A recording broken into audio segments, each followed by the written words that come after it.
Good evening, ladies and gentlemen, and welcome to Men's Equal Rights, M.E.R, a forum that brings families back together after they've been separated by family court and those who participate in the whatever it is family court is doing these days to separate families. It is our job and our desire to have 50-50 custody now here at M.E.R. And we hope that you feel the same way. We feel fathers and mothers are equal. This show is a show that we do not bash anyone. We encourage people to bring families together so that both parents are great parents to their children and the children have an amazing life. This is what's truly in the best interest of the children. With that said, I'm excited to have our special guest back today. But before we do that, I want to introduce our panelist, the one and only. There he is, Mr. John Rockmore. Good evening, Mr. Lionel. It does me good to lay eyes upon you, sir. How are you? Thank you, sir. I'm good. How are the kids? The kids are all good. Did our Easter thing and saw the grandbabies, and the relationship is, let's say, it's encouraging. I know that's right. So you've seen all of them or some of them? I've seen some of them. You know, I have 7 daughters and a son, so I saw 3 of them. 2 of them had birthdays this past week, and God bless them. And I just want them to know that I just want to lay eyes on you. No matter what the circumstances, my heart just wants to see you. Absolutely. And today's topics are fathers being looked upon as not the better parent. I believe family court chooses mothers over fathers. And so the question becomes, does a father make an excellent parent in comparison to the mother? Or is it the court that chooses the mother over the father in most cases? With that being said, I'd like to bring on our very special guest for part 2 of his story. And by the way, there was a avid supporter that comes and watches every show of M.E.R each week. And she said, I don't feel like he got his just due. I don't feel like we heard his full story. And I really wish that you would bring him back. And I put it out there to the team, and the team agreed, yes, we should. So please, let's welcome to the forum, author Lewis Smith. Mr. Smith, welcome back to M.E.R. You get a chance to continue your story. This is part 2. So the first question is, do you also feel that family court leans towards mothers rather than fathers? Do they choose mothers over fathers, and why do you think that is? Well, I want to say, first of all, to whoever the guest is, let me make sure everyone can hear me. How's my audio, everyone? Mm-hmm. Okay, my audio is good. Okay, I want to first of all thank whatever guests, whoever saw me giving my testimony and felt that it was a need for me to come back. I want to graciously, from the bottom of my heart, especially it being a female, I want to thank you for hearing my story, understanding my story, and realizing that there was more for me to say. And again, before I even start and go into the questions, I want to thank you, Evan, for creating this forum. I want to thank the entire team. You people are sincerely amazing. This entire week that I've had time to think about even coming back, it's just been such a magnificent precipice for my head just to be able to come back and share my story and try to do away with what we are dealing with, which is my book called The Father's Plight. Because yes, let me get into the question now. The courts, the gentleman speaking last week, hit the nail on the head, and it's something that I've soaked with since last week's show. The courts, the Caucasian, the slave masters, the government, they have no issue with tearing a family apart. They have no issue or no bias when it comes to saying the father needs to be out of the house. We need to put a restraining order on him. That's the mother of the children. She's the best parent. They don't look at the details. As I said last week, they don't look at the fact that someone like me was a day one dad. There's a video on YouTube right now with 27,000 views of my baby's mother getting frustrated when my little girl was only 3 days old. She was getting frustrated. Someone says there's a problem. Is it your audio? I think that you're fine thus far. So go ahead. Don't lose your point. Okay. There was a video, 27,000 views on it. And when myself and my baby's mother at the time made it, it wasn't to be anything against her. It's just she was in the background saying, I've been trying to feed you. I'm frustrated. And you just keep crying. And in the video, I literally get to my daughter's ear and I make certain noises and certain sounds because I had done research that when babies cry, when they're 2 or 3 days old, they miss being in the womb. So it's good to get in their ear and make ocean sounds because that calms them. 27,000 views showing at 3 days old, my daughter would not be quiet, and I was able to comfort her because I had done research on what to do. Now, even though her mother per se is the breastfeeding parent, I still had done it's like what we do in our business and our careers, in all careers. You put in the work. If you expect to be a good parent, you have to research. Someone before you has been a good parent. Someone knows the tactical means it takes in order to be a good parent. So therefore, as a parent who was parented well, I had a great, outstanding mother. So I know how to parent a child. But the courts, they don't see that. I say this to my black men. The only thing the courts see when you walk in there is they see a goon. They see a black man. They see what they see on television. They see a rap video. They see the image that's been portrayed to them. So when you walk into that courtroom with your intelligence and your education and your great parenting skills, that's something that they can't even fathom when it comes to looking at you. And again, I know, and I don't want to make this a racial thing, but I'm talking specifically for us. The reason why there's a lieutenant on the YouTube right now, a lieutenant in the Army, I'm ex-military, who was literally maced, pulled out of his car, because when they see him, they don't see a lieutenant. They don't see a man serving his time in the military, a man doing living an honorable life, a lieutenant in the United States military. All they saw was a black man. So I say to my brothers who are dealing with the court systems, understand when you walk into the courtroom, they don't see any of your attributes. They don't see the man that your mother raised. They don't see the man that your father raised. They don't see the Christian man you may be or the Muslim man you may be. All they see is a black man, cookie cutter. Okay, he's black, she's black. Let's go to work. All right, look, she filed a restraining order. We're going to give her the restraining order.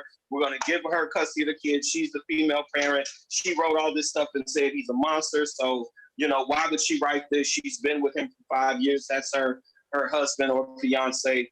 You know what? We think it's best because we don't want her to feel uncomfortable. Let's just go ahead and give her custody of the kids. And that's generally how it works in the court system. Let me say this, that M.E.R, in this particular forum, we don't bash anyone. So please let this be known that I don't take that as bashing what you're saying, but that is your opinion of family court, and that has been your experience. And many people have different experiences. I share your experience. I've had a horrible experience in family court. So I truly understand your passion, but we can't say that experience applies to everyone. There are some people that come out of family court and they come out of family court on top. Their story is a different story.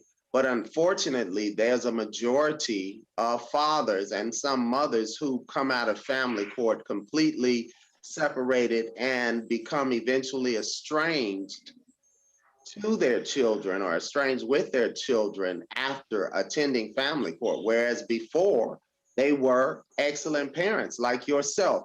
Just tell us some of the things that you used to do when you were actually a day-to-day father with your children that the court did not hear.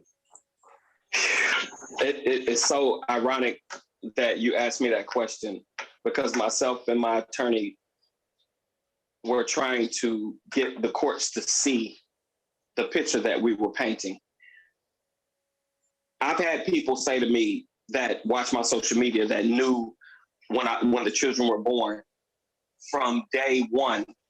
And I'm talking about literally 6 months old. My daughter's on the red carpets with me, literally leaving her mother home like, hey, I'll take the baby with me. Just because I had to do a red carpet, I would have her on set with me. It's pictures of my daughter, not even a year old, at Flappers Comedy Club backstage with me. I literally was so attached to my child. And that's the beginning time. As she grew older, we had a little, a slight brand. It was Daddy and Deucey. We were together all the time. And then when her sister came along, all that did was manifest into another one to share, Daddy, Deucey, and the baby. I always had I was a 24/7, 7-day-a-week dad. I'm a disabled vet. So she was going to work. I'm getting my pension. I take care of the kids every single day. Wake up, cooking oatmeal in the morning, watching all the cartoons during the day, playing. Literally, it's so ironic that a male, a grown black man, can sit around all day and literally play with toys and puzzles and color and ABCs and all of those different things from day one to where it got to the point where they were big enough to throw a ball back and forth. Outside, working on their mechanical skills, working on throwing balls. You know what I'm saying? Just everything that you could imagine about the development of my baby's lives from the moment they came out of the womb, as I'm watching them develop, teaching them how to literally walk, talk, instilling discipline, there was nothing that I wasn't doing as far as parenting, So when the courts took that from me. At what stage did that change? When we first went to court for custody, my daughter that's 9 now was 4 years old. Her sister was 2. So my littlest baby just had her 7th birthday. So now they're 9 and 7. But prior to that, I need to turn my mic down. Somebody said, but prior to that, I'm trying to turn this mic down a little bit. Prior to that, my baby was, they were 4 and 2. And that's when things changed. The age is 4 and 2 for them. And what happened? What caused them to change? Well, what changed was their mother decided that, as my uncle likes to say, he's been through the same exact situation. He's older, dealt with my aunt, and it's kind of parallel. He says when they decide to launch you, when the woman decides that I can literally launch you, they watch the movies like the Geraldine. Literally, I can put you out of the house. I can attain so much more. I can get more money. I can get more benefits. I don't have to shit. And it's sickening, literally. Let me interject right here. What do you mean by when they decide to launch you? When they decide that it's better for them to be without you financially. Also, here's the thing, realistically, I talked about this, Evan. I don't think, and this is an entirely different show, but I don't think that monogamy is natural. So when the woman decides that she doesn't want to be monogamous anymore, or there's more money or there's more opportunity, and she's looking at you every day and you become less appealing to her, it comes to the point, okay, I got the kids, but I can get child support from him, and then I can move on and go live the rest of my life. And then, hey, I can find me another gentleman, another suitor that'll come along and take care of me and take care of my kids. And I got more opportunities, so much more I can do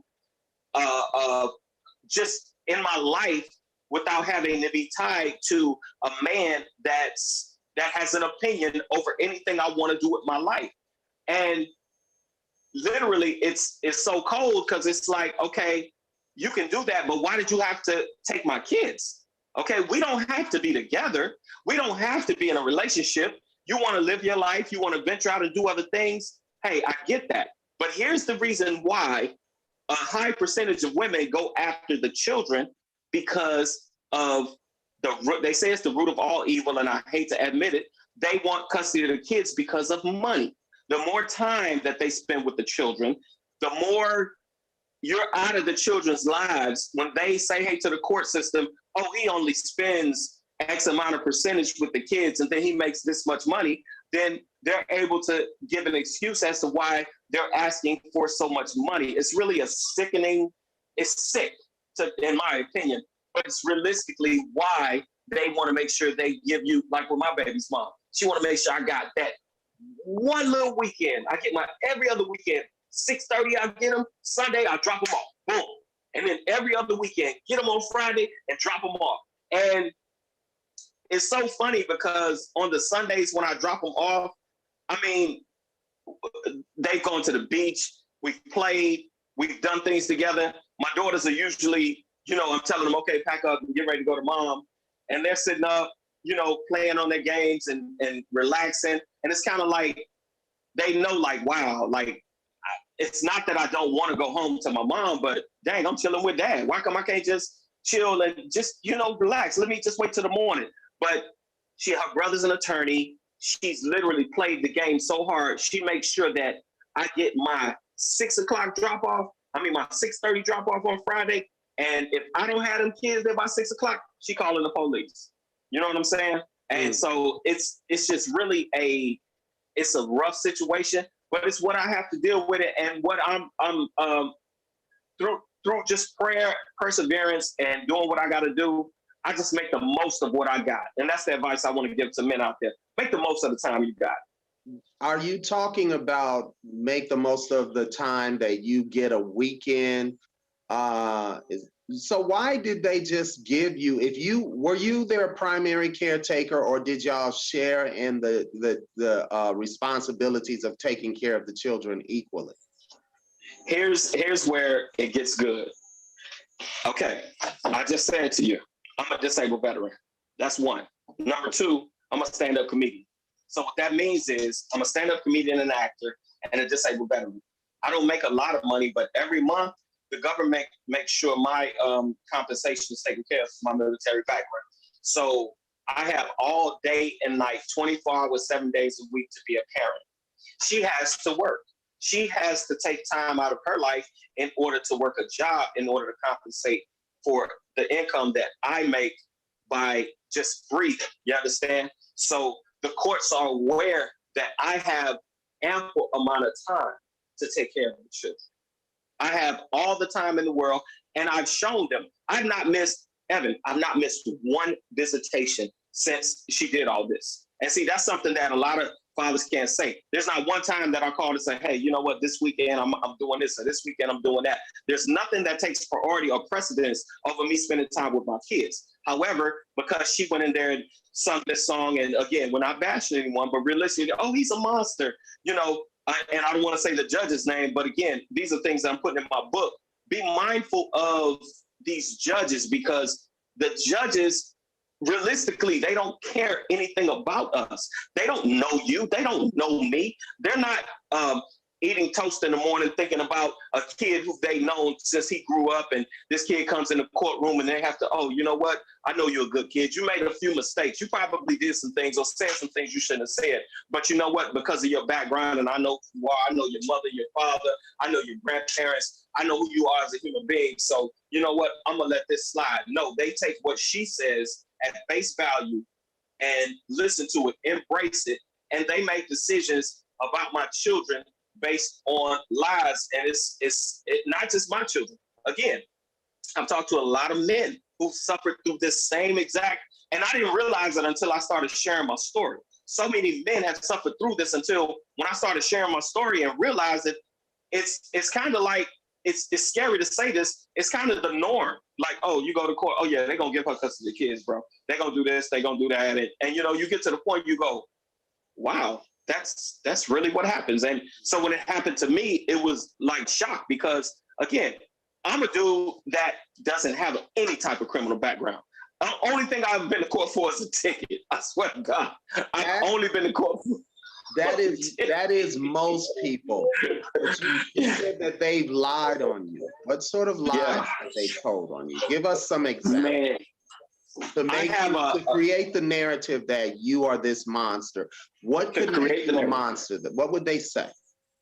I'm going to say this again. We can't say names, but this stuff will be shared in my book. So anyone that wants to know the details, please purchase my book because I'm sharing everything in my book. That's why I had to write this book as therapy.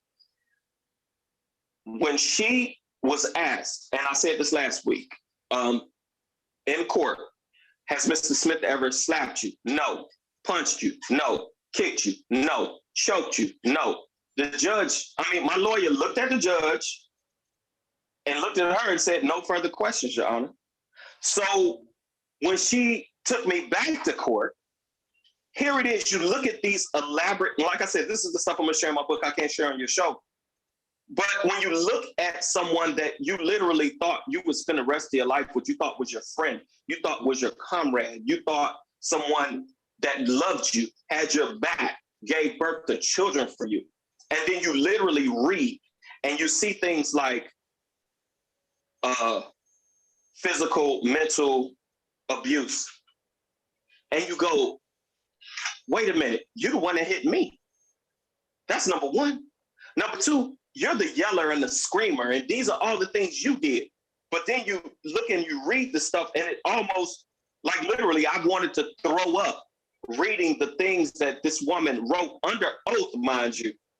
That's why I'm writing this book, because I wanted to take me back to court, because I wanted to bring her back to her own statements. And I want her to please come up with a fabricated story to explain to these people where this physical and this mental and this emotional abuse came from, when in your own testimony, has Mr. Smith ever punched, kicked, slapped, or choked you? And your answer was, or kicked you. And your answer has been no to every one of those questions. Why would they ask a question like that? What would cause them to ask, has Mr. Smith ever done any of these things? Well, because she filed a domestic violence restraining order. Okay. So that's why these questions were asked. So what that is, they call that an OR. And just for the public to know that M.E.R, we are a forum that actually wants you to learn so that you are not green when you go into court, and that you are prepared, because this is a particular strategy that's being used in court against mostly men, but also women as well. They paint the narrative that you're an abuser. But in most cases, it's untrue. And then they put into they do a restraining order thing like rubber stamps.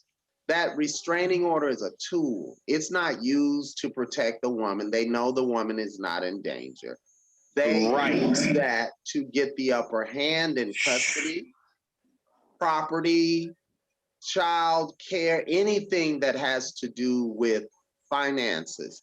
They use the restraining order, the RO, to get control over the particular case.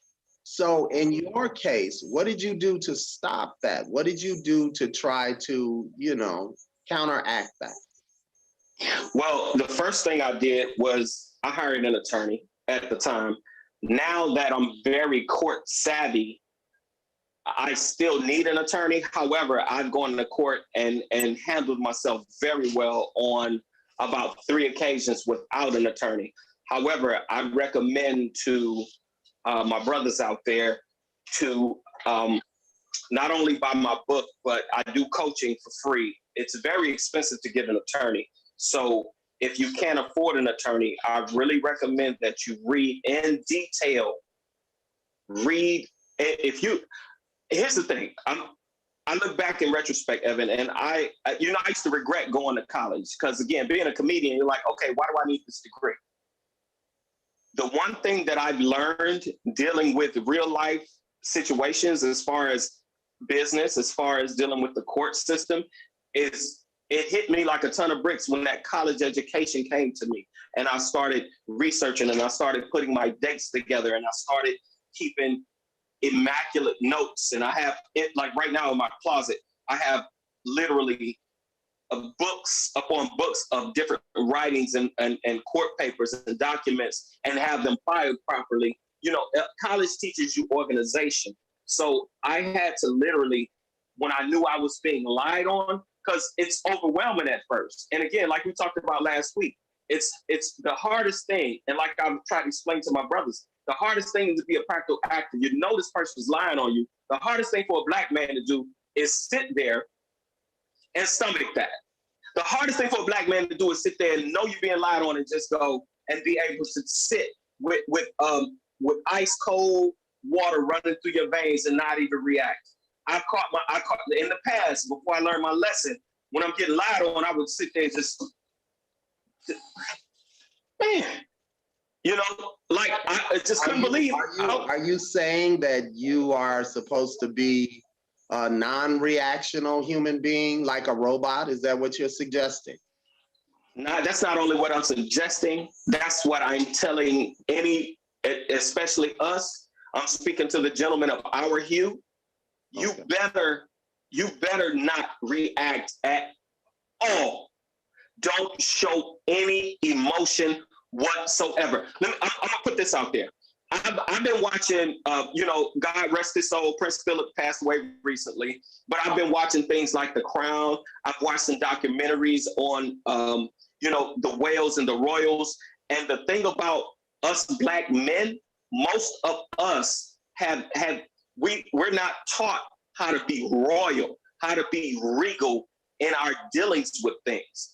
What I honestly can say this truly, and I thank God that he's allowed me to get to the point where I literally know how to conduct myself like the Queen of England. That's my girl, 94 years old, been running her country since she was 25 years old. Literally watch the way she reacts to everything.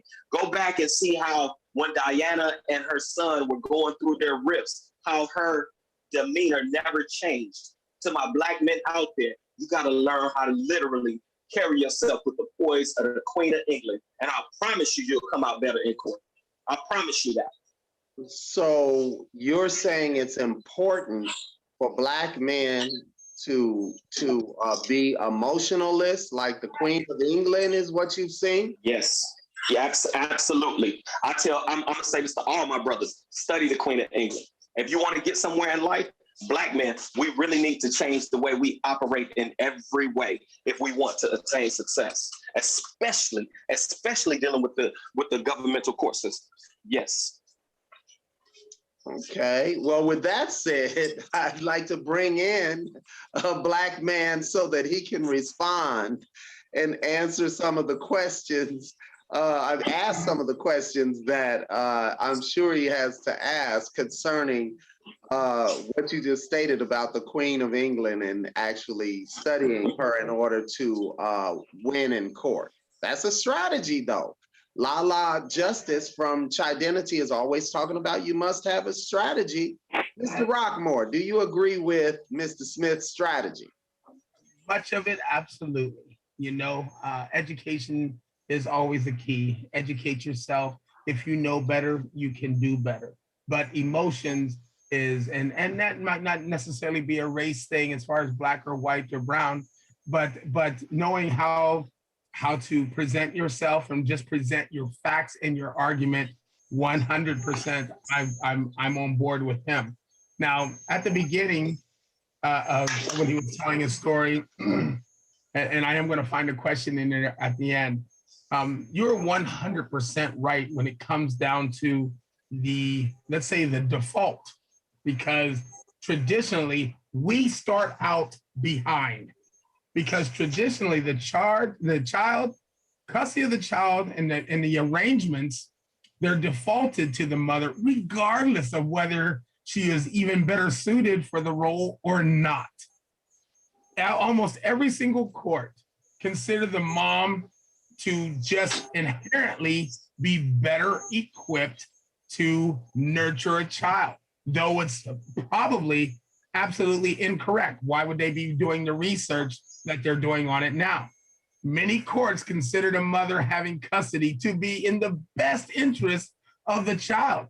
And again, even if she's relatively an unfit parent, dads have been and are considered inferior when it comes to primary custody because courts said that the fathers don't have, and get this, don't have parental instincts.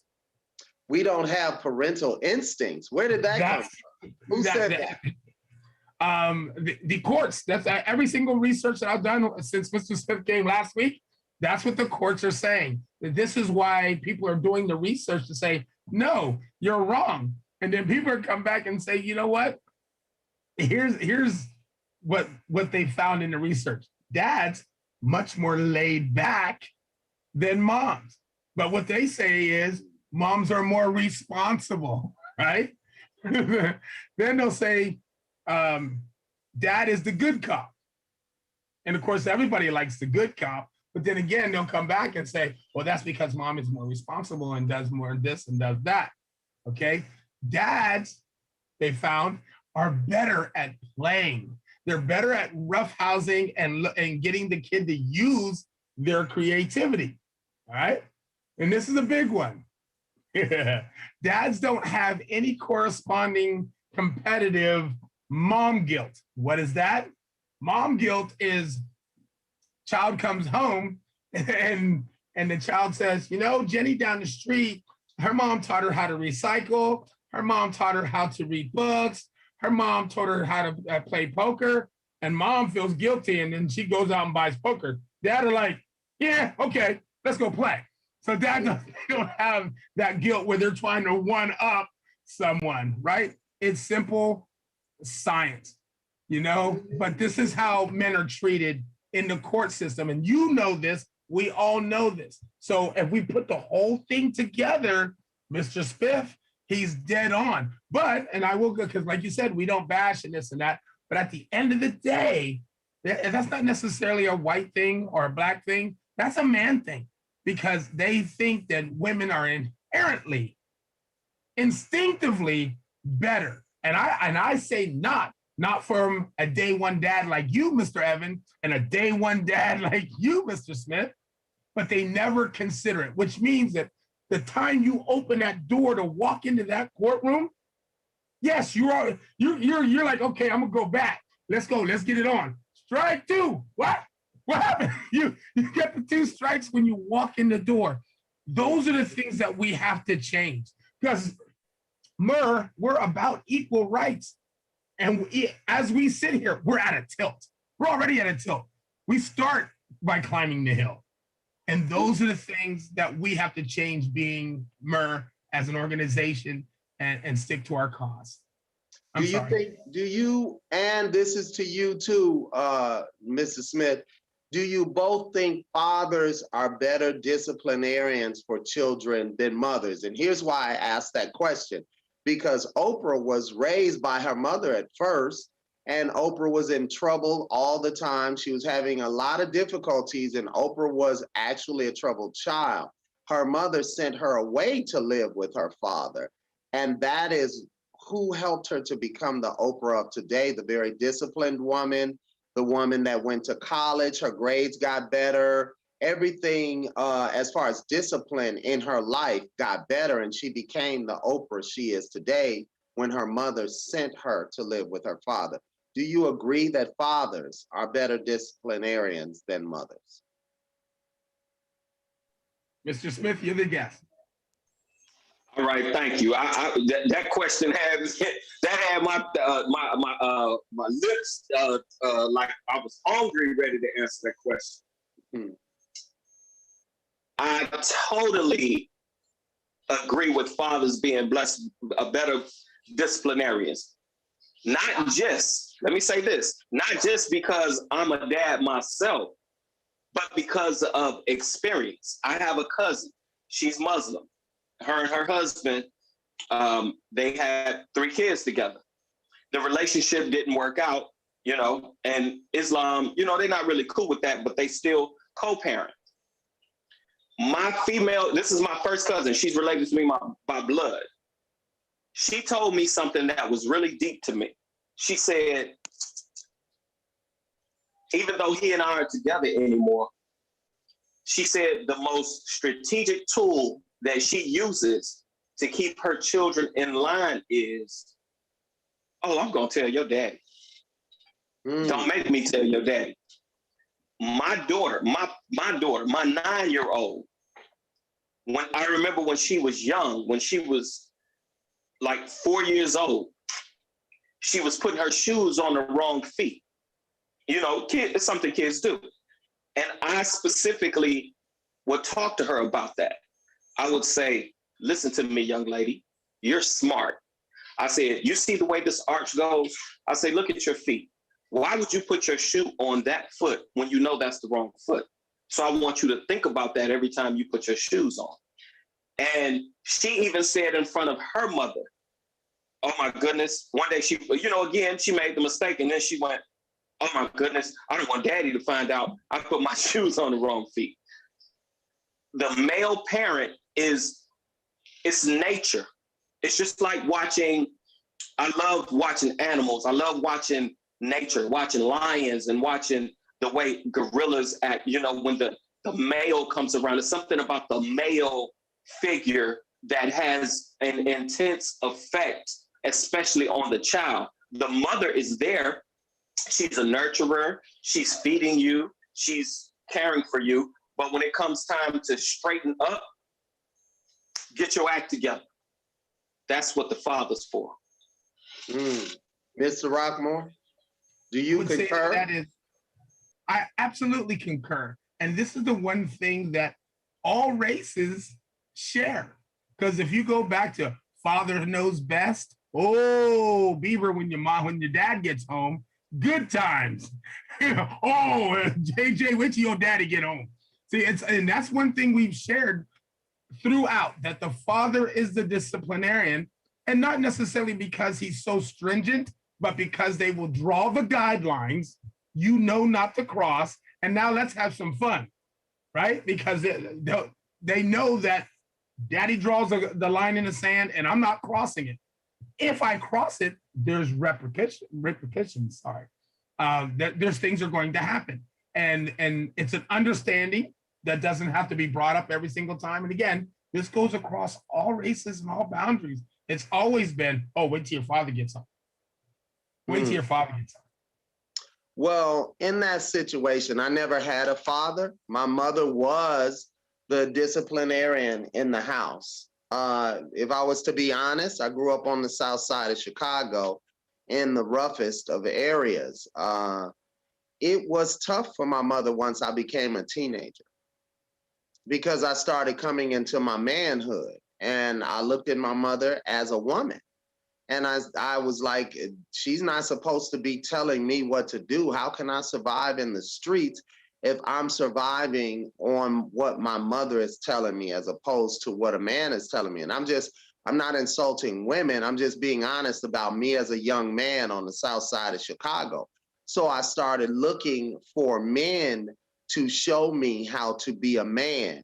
And there were many that was showing me the wrong way when it comes to being a man. Some of them showed me how you smoke weed. That's what you do.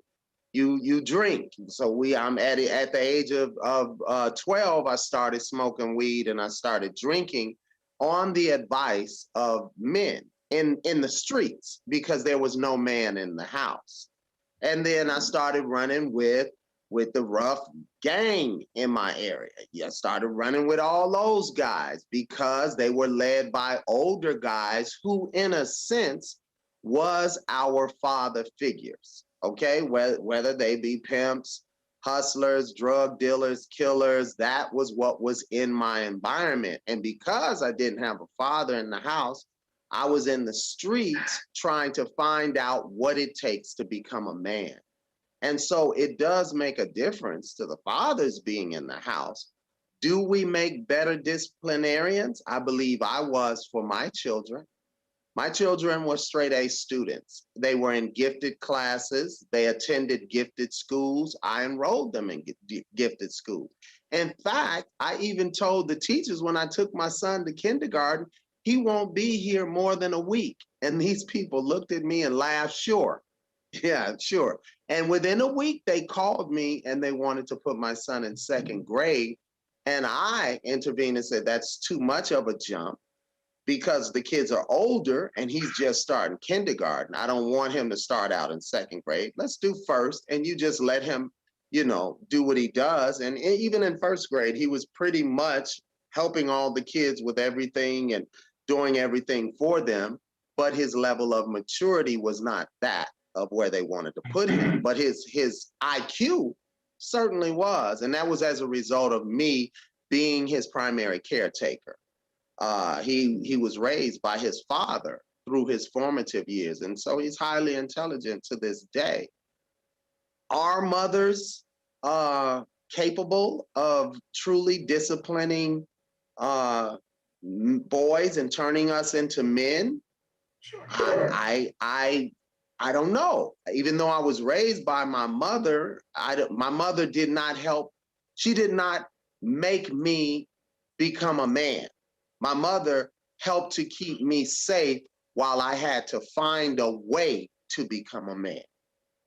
I don't know about your situation, Mr. Rockmore. Did you have a mom and dad in the house? Who helped you to become the man that you are? Because no woman can teach a man to be a man. She's a woman. My mom had 8 brothers. My dad had 9 brothers. So I had a whole bunch of daddies. And I used to get a behind whipping in July for something that I did in January because that's when my uncles came to see us at the cookout. So there was a whole lot of men around me to make sure that I was a gentleman. And that came from my grandmother was very influential, and we weren't even allowed to speak slang at home. She'd say, you know what, men, boys don't have to be boys. Boys can be gentlemen. And so we had to be on it all the time, especially when it came to language and how you speak and how your character in the neighborhood and so forth. And the worst, and I'll say it, the worst whooping I ever got was messing up in church and embarrassing her in the neighborhood because she expected us to be gentlemen, 100%. But she had a bunch of sons.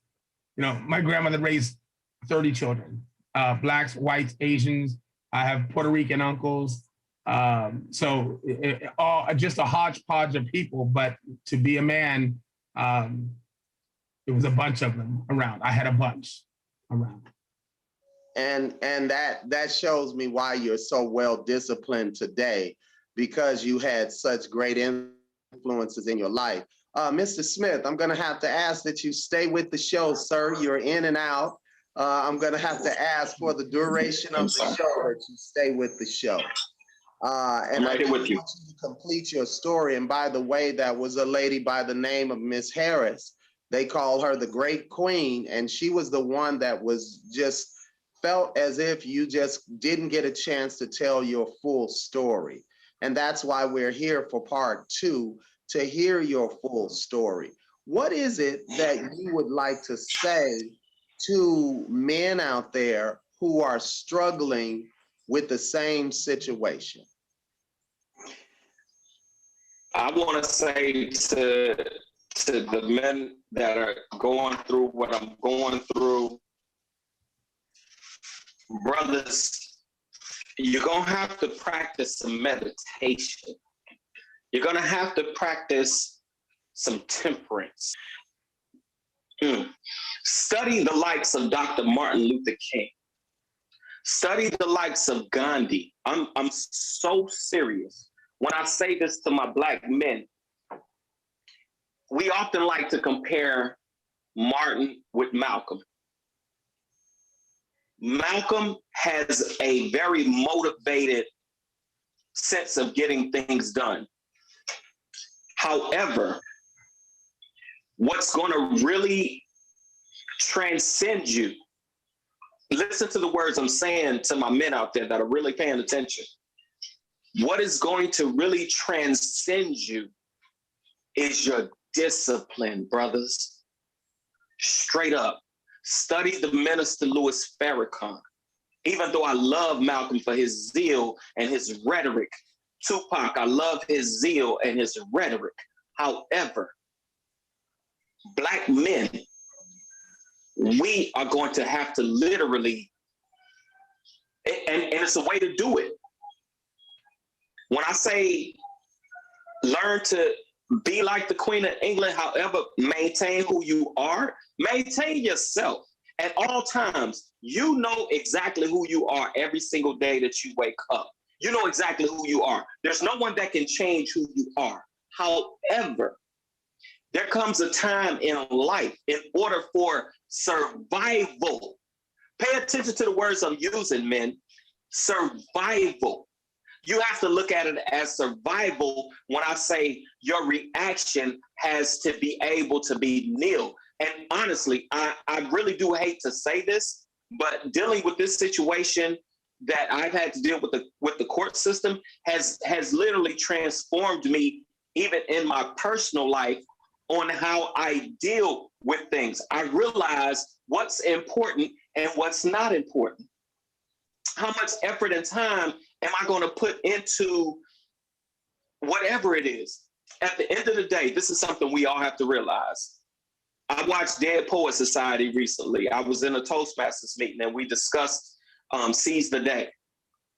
You have to seize the day. Simply because in 100 years, we're all going to be worm food. So you have to live for today, and you have to manifest your best today. And I know that myself, even while I wrote this book, I'm trying to be the best possible father I can be, because in 500 years, I want some young man and or some young woman to say, you know what? I read Father's Plight by Lewis Smith, and it helped me and it guided me, because it just like, and I'm gonna bring up somebody we just lost recently. And Evan, I've never told this, but it's in my book. I was in foster care for a little minute too. DMX was sent to foster care as a young child. His mother put him in foster care. I myself know what that's like. So when I talk about a father's plight, my book is not just badgering the mama or badgering the court system. It's literally saying to American society, it's saying to other Black men, I've been through what you've been through. I've hurt how you hurt. I wake up how you wake up. The same target on your back is on my back. So this is how I survived. Think about the words I'm using. I've used that word again, survived. And this is how I get through it. I want to teach my Black men how to not only survive, how to thrive. And in order for us to really attain and maintain the goals that we are out for, we're going to have to literally change the way we operate. You know, they, like I said, they see us, they look at TV, they see Black man did this, Black man did that, Black man this, Black man that. They see the images that are put in front of them constantly. So that's what they see. So what we have to learn to do is not only change our outer appearance, but for the public, we have to learn. I want us to learn. You know what? Here's my thing to Black men. Can we go 1 year without one Black man going to jail? Or can we go a year and at least minimize it? I know that's hard to just say no Black men going to jail for a year. But instead of like all these protests, why don't we as Black men go out of our way to help other Black men not to go to jail? What can we do to help a Black man not go to jail? And I'm not saying after you commit the crime. I'm not talking about that. I'm talking about when he's 18, 19 in high school. For us cats that's our age, can we reach to these cats and give them some guidance and some understanding, and also help them deal with their relationships? No one's here for these young Black boys to talk to when they're going through stuff and having issues. And man, I'm 22 years old. I got a baby mama. And Evan, I want to literally say to you, I'm literally shocked, because there's nothing but masculinity and positive masculinity in every way I've ever saw from you. And to know that you didn't have a father, it's mind-boggling. But you know what that shows me? That shows me that what you were born to do and who you were meant to be, you were meant to be, regardless of if your father was there or not. You grew into be the man that you were and are destined to be, even without that. So see, even though I had my dad in the house, my dad was abusive. You see where I'm coming from? So there are things, again, this is stuff that's in my book. There are situations that I've had to deal with, that I've had to overcome, even with having a father in the house. And still, he's alive today, and I love him. I love him. I'm his namesake. I'm Louis III. I love him like no other. However, you can't change the reality of things that happen. There's hurt there. There's pain there. And I lost my mother in 97, and I'm going to say this about hurt, and I'm going to say this about pain, especially when you deal with the type of tragedies that I've had to deal with. People say you get over it. I'm going to tell you this. There's pains in your life that you never get over, but you learn to live with it. Well, I'd just like to say thank you for that. Thank you for that. I truly appreciate it. And let me say this, all of us are who we are. Our spirits are who we are, even as children. And it is up to our parents and those who are adults to guide us properly. But our core spirit and our core soul is who we are, whoever that is. I've always been, even as a boy, I was always striving to be responsible, striving to take care of others. I was the child in the neighborhood that was a protector of those who were running and afraid of bullies and all of that stuff. They run up next to me and they know that I wasn't afraid. And so they feel safe. People feel safe with me today because they know that I bring a certain strength that they might not possess. I'm seeing from Fanny Martinez, Fathers. One more time, let's put that up for me, please. What Fanny Martinez said to the technical staff. I'd like to see that again, please. But as I was stating about my situation, I've always been that guy. So I appreciate you saying that. As far as, here we go. Father's influence is so important. My good male friends helped my son to be the perfect gentleman he is. And I do know who Fanny Martinez is. She's actually now living in Uganda. I don't know if she's seeing the show from Uganda. But if she is, please like and subscribe the Men's Equal Rights Forum. Please like and subscribe and share the M.E.R Forum with others because you could help somebody. Someone could learn and be prepared for when they have to attend family court. I know that your story is horrific. How long have you been going through this, Lewis Smith? How long have you been enduring this entire situation where you just can't feel comfortable with being a father and family court? You're still, we see a lot of hurt and pain, and there's a lot of passion there. How long have you been going through this?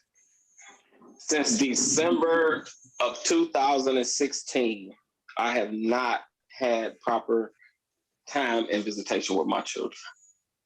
What would you like? I want to be able to take my children to Chicago to meet my family. Like you, I'm from Chicago. I think we related because we got so much in common in so many different ways. You know how the apple trees make apples. You know what I'm saying? So, yeah, I want to be able to take them to Mississippi. I want to spend more time with them. Something that I do have, even though, and you know what? Now, this I must say, and I'm going to be honest with you, Evan, and honest with people about. When COVID messed a lot up for me, because before COVID, remember I told you I went to court by myself. I raised such a fuss and I did so good by myself in court that I literally have rights to go to my kids' school and volunteer. Right before COVID, my daughter's birthday is March 10th. I think that's the exact day that they took the protocol down and the kids got out of school. I celebrated my daughter's birthday, March 10th of 2019 at her school with her. prior to COVID, I was at my kids' school volunteering. And that's something that men don't know they can do too. For the men that are like me, that collect a pension and don't have to go to work every day, and literally you want to father and parent your kids, let the courts know that you can volunteer. Again, I was volunteering at the school. I was helping to teach grade papers. I was coaching. And Evan, I was right there in the theater class. You know what I'm saying? Helping the kids with the theater class. And then when COVID hit, that's when the narcissistic, manipulative baby mama terrorist was able to come in and literally go for more time. Well, I got the kids at home all day. He shouldn't be doing this and he shouldn't be doing that. Again, my uncle told me something today. I'm trying to help men not be the man that I've been myself. I'm not the man I used to be. So if I'm not the man I used to be, I'm trying to help you guys not be that man in the first place. Because I'm gonna tell you, Evan, I've been out to the courthouse and I seen brothers like, man, I can't believe she. And I go, whoa. I try to put him to the side. I say, hey, because I was him. I was him. I was, whoa, man, I can't believe. So that's was why I. Whoa, come here. And I'm sure John Rockmore was too. I have to tell him, brother, come in. And see, that's what I'm talking about. We got to catch these cats when they 19. Let's help this next generation. So that way, in 10 years and 15 years, when we're having stuff like M.E.R, we looking at something totally different. Because before I leave this planet, man, I want to wipe out fathers not being real fathers that want their kids. We got to stop that. We got to make sure that does not happen. That's what my father's plight is. That's what my whole plight is about. And let me say this, we are winding down. Time flies by on this show. But let me say this about family court. You speak a lot to Black men because in this particular society, Black men are heavily under attack. The entire society knows that. Racism runs rampant, especially when it comes to us. We're targets. But let me say this about family court, and I believe Mr. Rockmore touched on it. Family court affects everyone, not just Black men. I was in family court and this white guy came out of court and I'm waiting to go in and he said, I won, Evan, I won. And I said, you did? He said, yeah, I finally get to see my kids. It took me $350,000, but I won. And it was at that moment I realized this is a game for family court to build revenue. Wow. This is not in the best interest of the children. If you go to the mediation floor, you see a bunch of parents in line and mostly men saying, I just want to see my kids. They're all saying the same thing. I just want to see my kids.